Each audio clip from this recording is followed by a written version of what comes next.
حضرت مولا علی شیر خدا کرم اللہ تعالی وجہہ الکریم سے کسی نے پوچھا تھا بڑا عالم کون ہوتا ہے؟ ہمارے ہاں تو اب وہ والے عالم پائے جاتے ہیں نا اللہ ماشاءاللہ، جو ممبر پہ بیٹھتے ہیں تو دعوے ہی دعوے ہیں، ممبر پہ بیٹھتے ہیں تو دعوے ہی دعوے ہیں، اس طرح کے عالم ہمارے ہاں پائے جاتے ہیں۔ وہ ہر بات میں دعویٰ کرتے ہیں، میں یہ کر دوں گا، میں وہ کر دوں گا۔ یہ مزاج علماء کا نہیں۔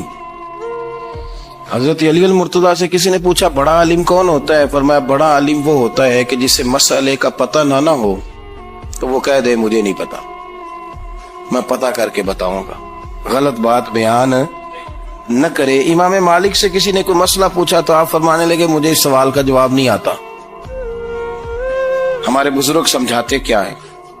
وہ کہنے لگا آپ اتنے بڑے امام ہیں تو اس سوال کا جواب نہیں آتا۔ آپ فرمانے لگے اگر مجھے ہر سوال کا جواب آتا پھر تو میں خدا ہوتا، مجھے ہر سوال کا جواب نہیں آتا، مجھے تو اتنا آتا ہے جتنا میرے رب نے مجھے عطا کر دیا ہے۔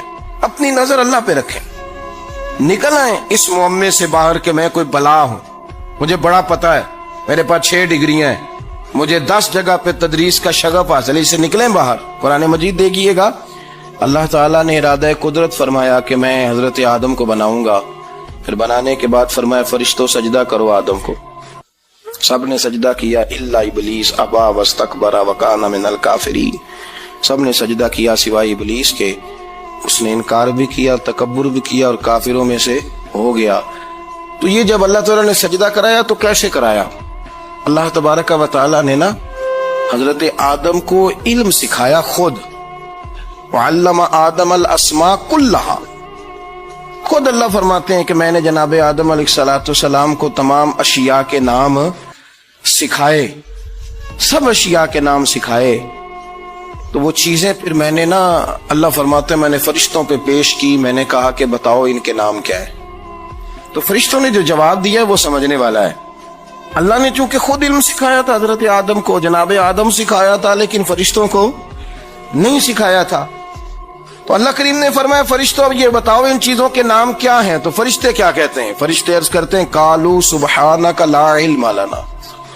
آپ کبھی یقین کریں اس چیز کی لذت لیں تو مزہ آ جائے۔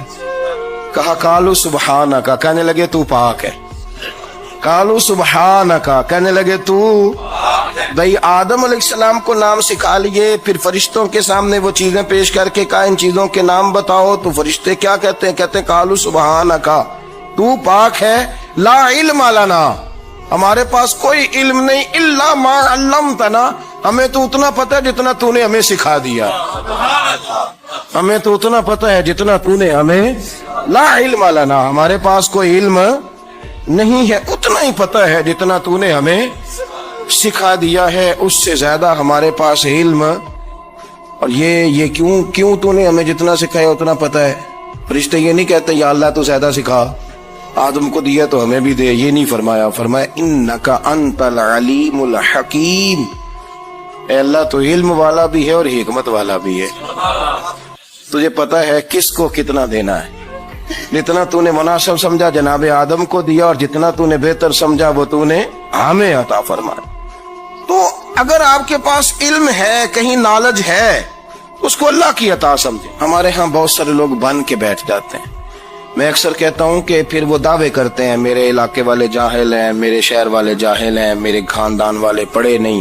یہ آپ کا دعویٰ ہے، یہ آپ کو خراب کر دے گا۔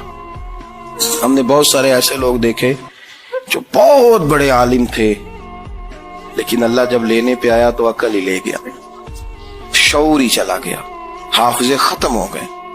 آپ دیکھتے ہیں بڑھاپے میں کچھ لوگ ایسے ہوتے ہیں کہ جن کو یہ بھی یاد نہیں رہتا کہ میرا نام کیا ہے، میں کہاں ہوں، مجھے کدھر جانا ہے۔ تو اس وقت سے اللہ کی پناہ مانگیں اور اپنی نظر اپنے رب کریم کی جانب رکھیں، اللہ کی جانب اپنی نظر کو مبذول رکھیں۔ دوسری بات، علم کے بعد ایک چیز آتی ہے جس کا نام ہے ہدایت،